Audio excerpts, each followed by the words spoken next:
Há 60 anos atrás, provavelmente nenhum do pai de vocês tinha nascido, chegava em São Paulo a notícia de um artigo do Lewis. Chegava, nós recebíamos muito pouca revista.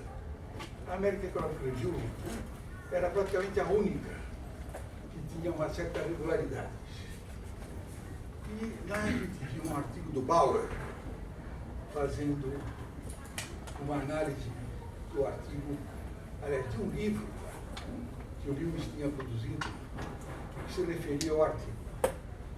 Foi uma coisa extraordinária espiar pelo menos o Bauer e verificar que ele estava, no fundo, descrevendo o Brasil. Todas as características do modelo do Lewis tinham muita coisa que veio conosco. Quer dizer, uma agricultura, dois setores, uma agricultura com muito pouco dinamismo, um setor industrial pequeno, mas extremamente ativo, dinâmico, uma mão de obra na agricultura muito grande, uma produtividade relativamente baixa. Todas aquelas descrições eram muito parecidas com o Brasil. O artigo produziu uma enorme agitação na escola. Era muito difícil. Hoje vocês têm na internet. Naquele tempo, para trazer o artigo do Lewis, levou 6 meses. Você tinha que escrever um ofício para a reitoria. A reitoria tinha um acordo, não sei com quem, e vinha depois a fotografia do artigo. Fotografia mesmo, página por página fotografada. E aquilo se transformou, na verdade, numa espécie de ícone. Não existia ainda a cadeira de desenvolvimento econômico. Você fazia alguns seminários na cadeira de estatística econômica do professor Bueno.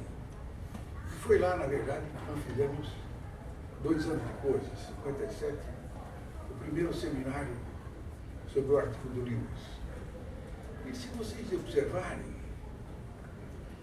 muito do que foi feito no Brasil nos anos 70, nos anos 60 em diante, tinha muita coisa que ver no artigo do Lewis.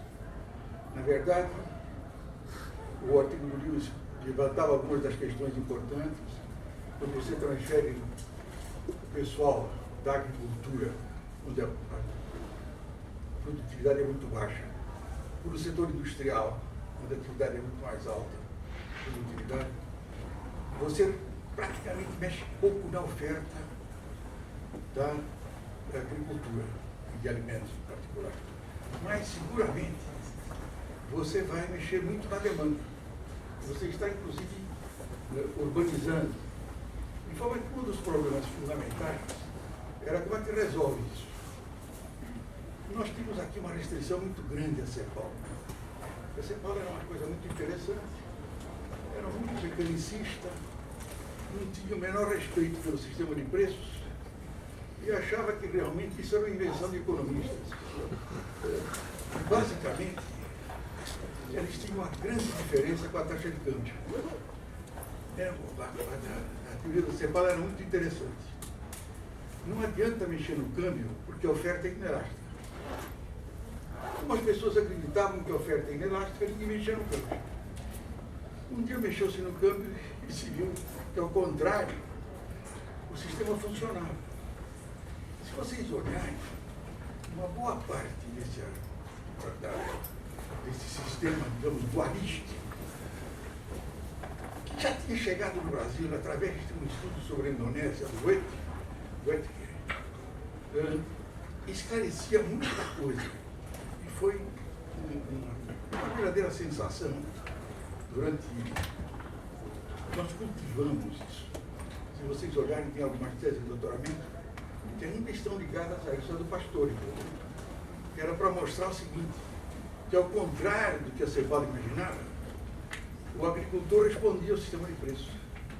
Se você realmente construísse os preços relativos de maneira adequada, o estímulo chegava neles e, portanto, você não precisava temer àquela inflação produzida pelo processo dualista.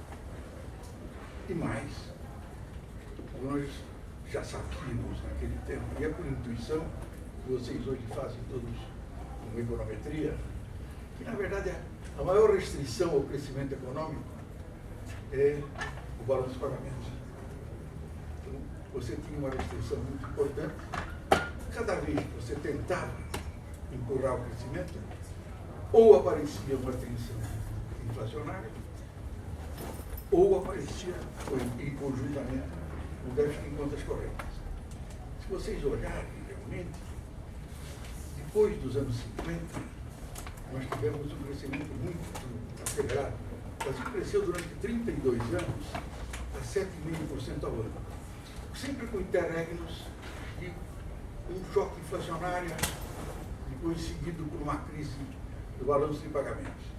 Isso só foi resolvido depois dos anos 60, metade dos anos 60, quando você realmente fez o sistema de preços funcionar. Não só na agricultura, mas principalmente no câmbio.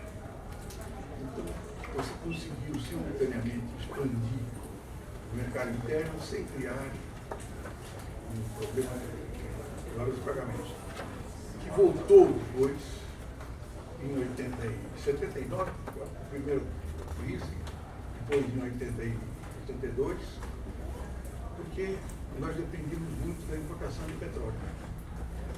E você tinha que, quando praticamente o preço do petróleo sextuplicou, você não tinha como produzir um aumento de exportação para pagar o tempo que seria necessário.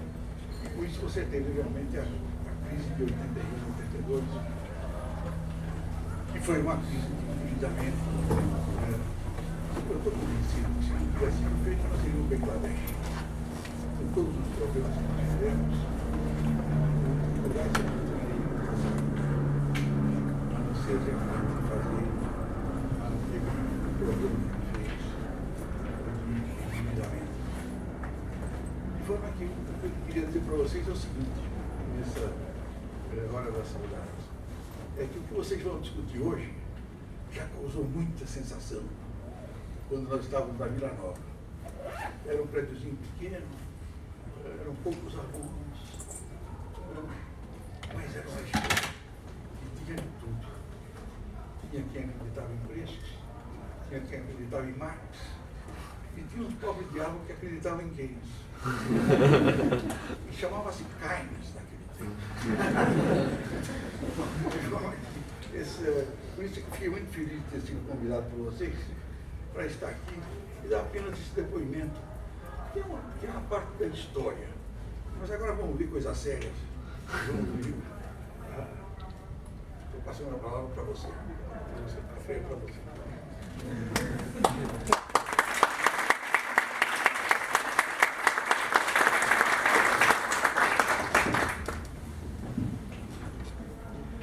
Bom dia, gente. Agora ficou difícil, né? Porque depois dessa abertura do professor Delfim vai ser difícil eu ficar à altura da apresentação que me antecedeu, falando um pouquinho do Lewis, sem poder trazer a experiência de quando chegou o texto ao Brasil e qual foi o impacto dele na história econômica brasileira. Mas vou tentar fazer minha parte.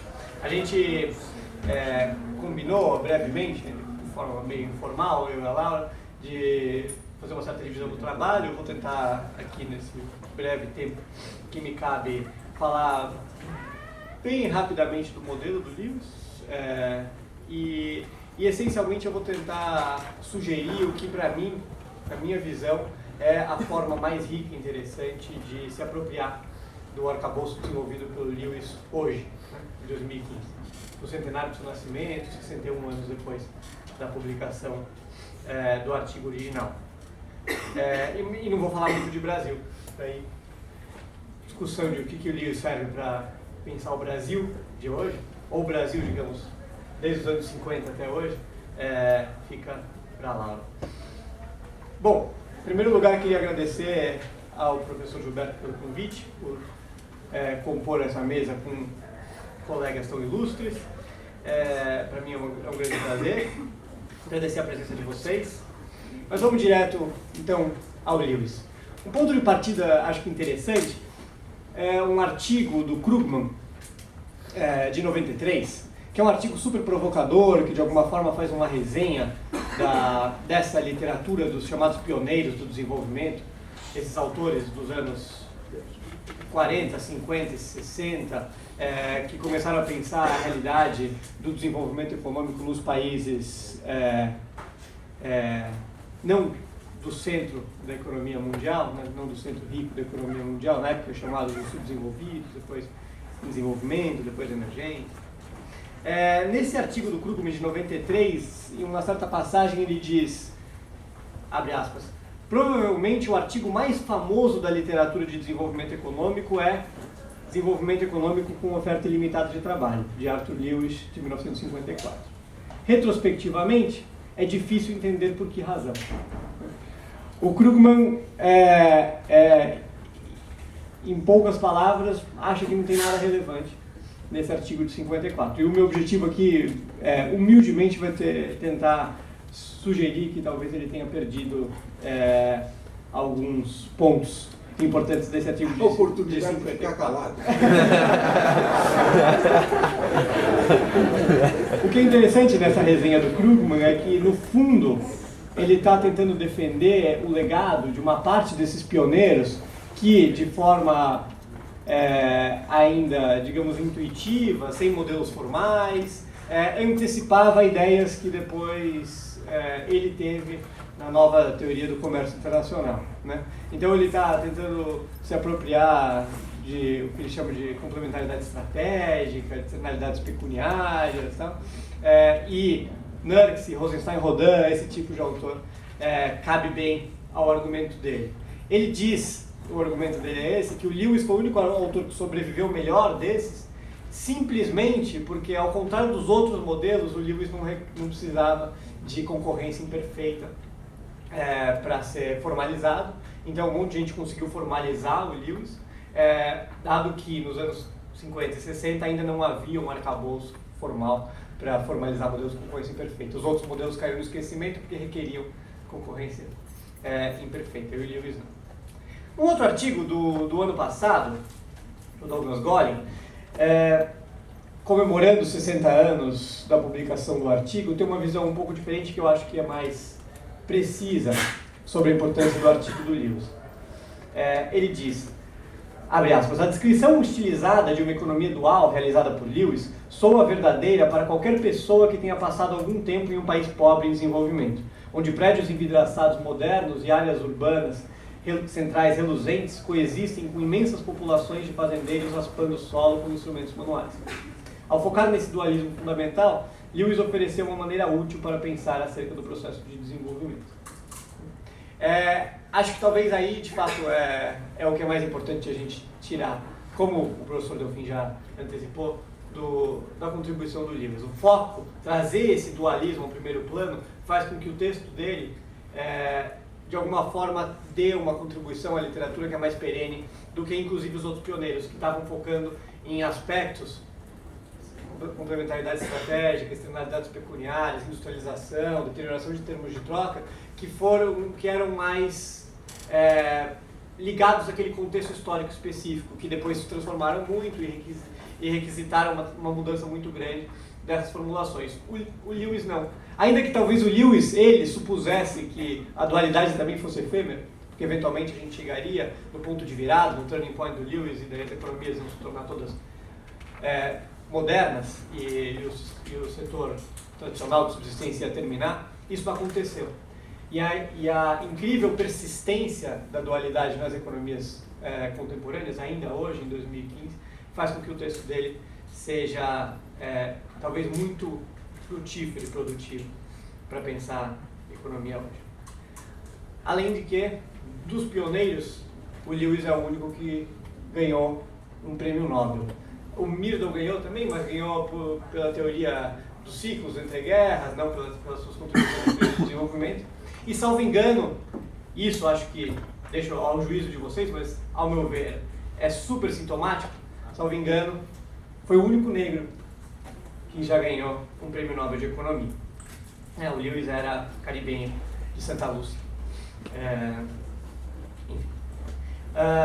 Vamos falar então rapidinho do modelo dele, daí eu vou chegar no que é talvez a questão principal que eu quero sugerir nessa minha breve fala.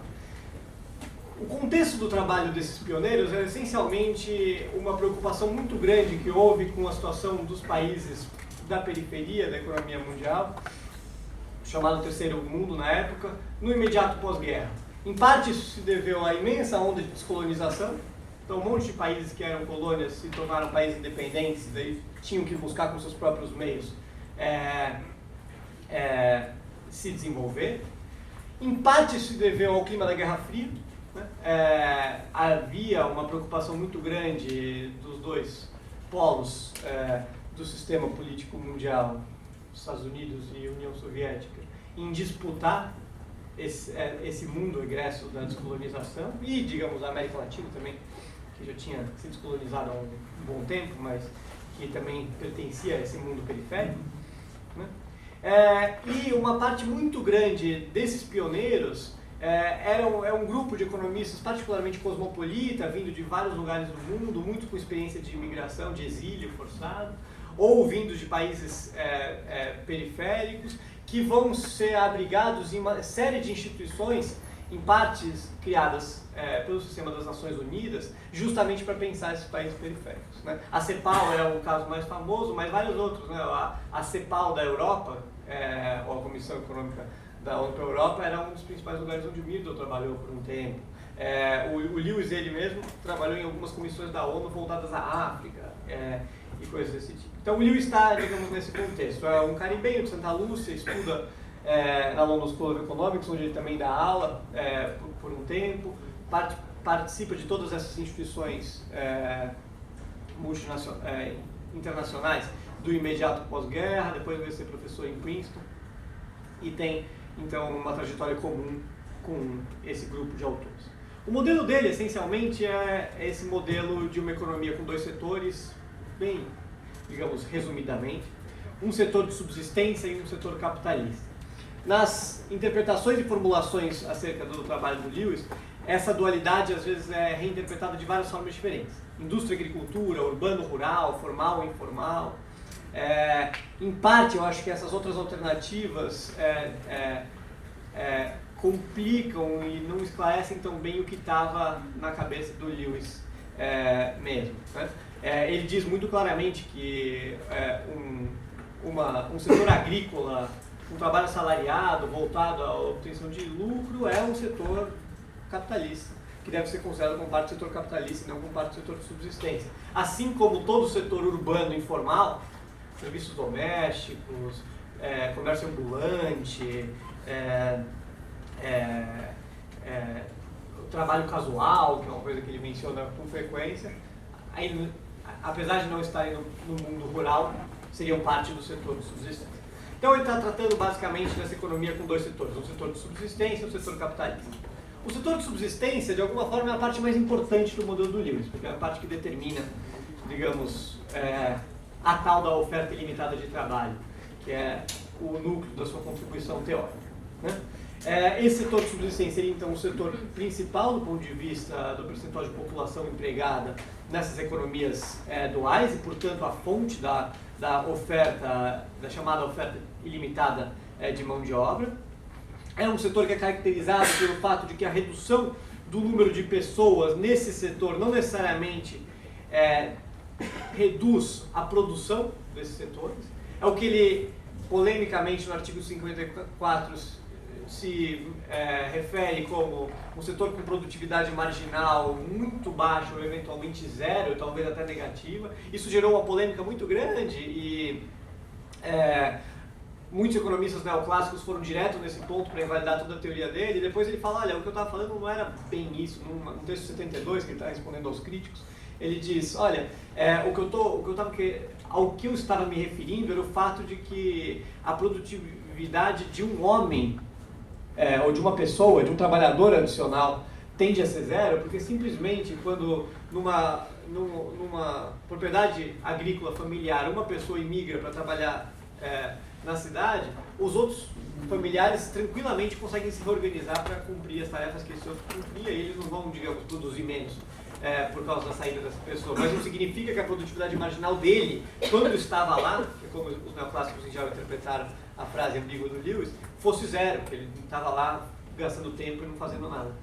Ele estava tendo alguma produtividade marginal, mas a produtividade dele como uma pessoa adicional poderia ser considerada zero.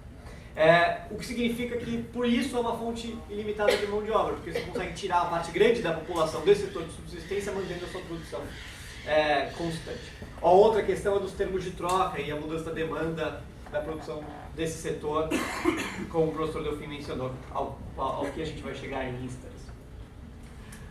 O que é esse setor de subsistência? Então, o Lewis, no artigo 54, elabora longamente sobre o que pode ser esse setor de subsistência.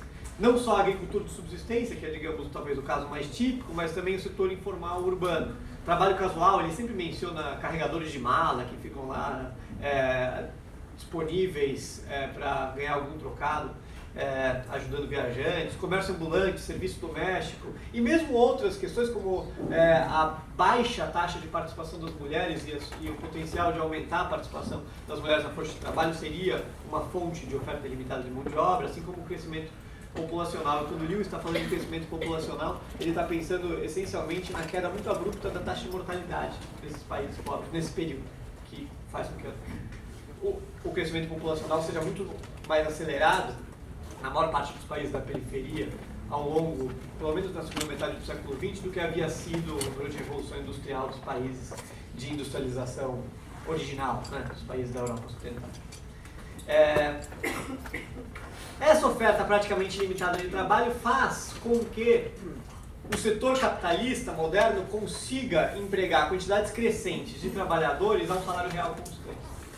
Basta pagar um pequeno prêmio sobre o salário, sobre a renda média no setor de subsistência, que é o prêmio necessário para a pessoa, digamos, se dispor a abandonar as formas tradicionais de vida, para pagar o custo adicional de morar no centro urbano e algo desse tipo, para que ela tope migrar do setor tradicional para o moderno.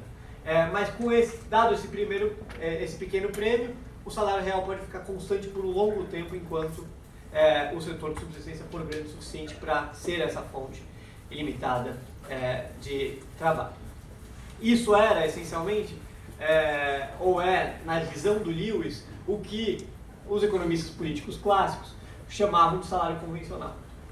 Esse salário determinado convencionalmente próximo do nível de subsistência. É por isso que, famosamente, ele abre o artigo 54 falando: esse ensaio foi escrito na tradição clássica, assumindo o pressuposto clássico, salário convencional, e fazendo a pergunta clássica.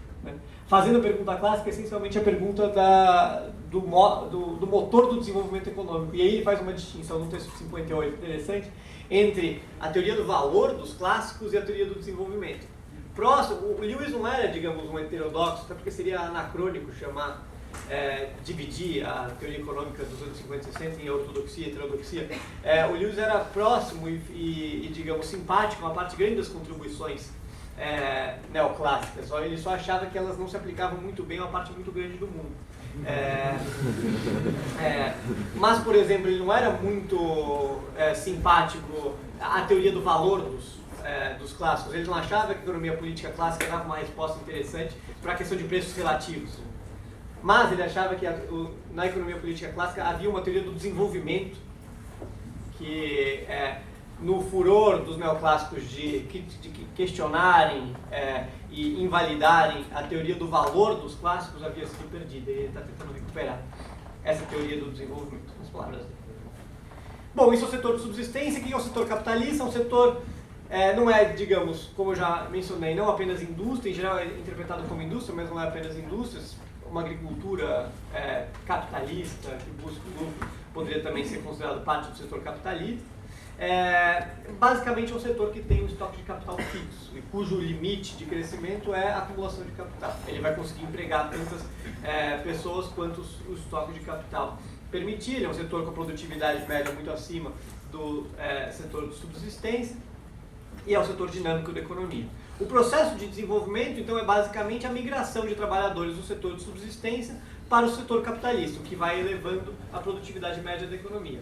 E não apenas isso, na maior parte da literatura dos pioneiros, uma preocupação muito grande era qual que seria a fonte de poupança que permitiria o financiamento da acumulação de capital, né? O foco, o que depois, na virada neoclássica, o William Easterly, por exemplo, vai chamar de fundamentalismo do capital,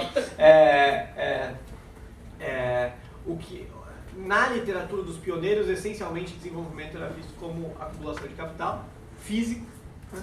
Depois tem uma certa grupo que vai pensar em capital humano, mas essencialmente na época era capital físico. E o limite principal para a acumulação de capital físico, na visão desses autores, era a disponibilidade de poupança, né? E o Lewis é explícito no começo do artigo 54, fala assim, olha, Keynes é legal, tal, serve para um monte de coisa, mas também não serve para o mundo da periferia, né? Lá ainda a causalidade é poupança e investimento, e não a direção de causalidade. Então, o que mais é importante nesse processo de migração dos trabalhadores do setor de subsistência para o setor moderno? Esse processo de migração vai elevando a massa de lucros, porque há massa de lucros no setor capitalista e não há no setor de subsistência. Essa massa de lucros vai se tornando maior. Como há uma propensão a poupar maior a partir dos lucros do que dos salários, essa elevação da massa de lucros vai elevando a massa de poupança da economia como um todo e vai, então, criando a disponibilidade de poupança para financiar a continuidade da acumulação de capital. Então, o processo de desenvolvimento é um processo que pode entrar numa espécie de um círculo virtuoso. A partir do momento em que o setor capitalista vai crescendo, ele vai criando cada vez mais poupança, que vai sendo transformada em investimento, em acumulação de capital, que vai torná-lo cada vez maior e vai gerar mais poupança e assim por diante, né? Isso tinha um impacto também para a distribuição de renda, que é um debate interessante, né? Como você tem um salário real constante até o ponto de virada do Lewis, a hipótese que com o crescimento da participação do setor capitalista na economia como um todo, você vai ter uma elevação gradual do percentual dos lucros na renda total, até o ponto de virada em que os salários reais começam a subir e depois isso vai caindo. No fundo, é o mesmo tipo de interpretação da trajetória da distribuição de renda ao longo do processo de desenvolvimento econômico que se tornaria célebre como a curva de Kuznets, né? É a mesma ideia. Os países começam mais igualitários, se tornam desiguais, depois voltam a se tornar mais iguais. O ponto de virada de Lewis, que então é o turning point, né, como em geral chamado, que é um dos pontos importantes da teoria, seria justamente quando essa oferta ilimitada de trabalho se esgota. É para eu parar? Não, vocês vão controlando meu tempo. Eu não estou controlando, eu perguntei se ele estava, ninguém está, espero que você esteja. Não, eu estou controlando sim. Você vai controlar o suficiente. O ponto de virada de Lewis é o ponto em que há um esgotamento então, da oferta ilimitada de trabalho, em que finalmente o setor capitalista se tornou grande o suficiente para absorver mais gente do setor de subsistência do que o setor de subsistência tem condição de oferecer e, portanto, o salário real começa a aumentar. Tem várias nuances no modelo, no debate sobre o modelo, né? Uma parte muito grande da discussão se dá em torno da relação entre os dois setores, do debate se é possível que a renda média do setor de subsistência vá crescendo ao longo do tempo, mesmo antes, digamos, do ponto de virada. O debate importante ao qual o professor Delfim mencionou é a questão dos termos de troca entre os dois setores, né? Se a produtividade cresce muito rápido no setor capitalista,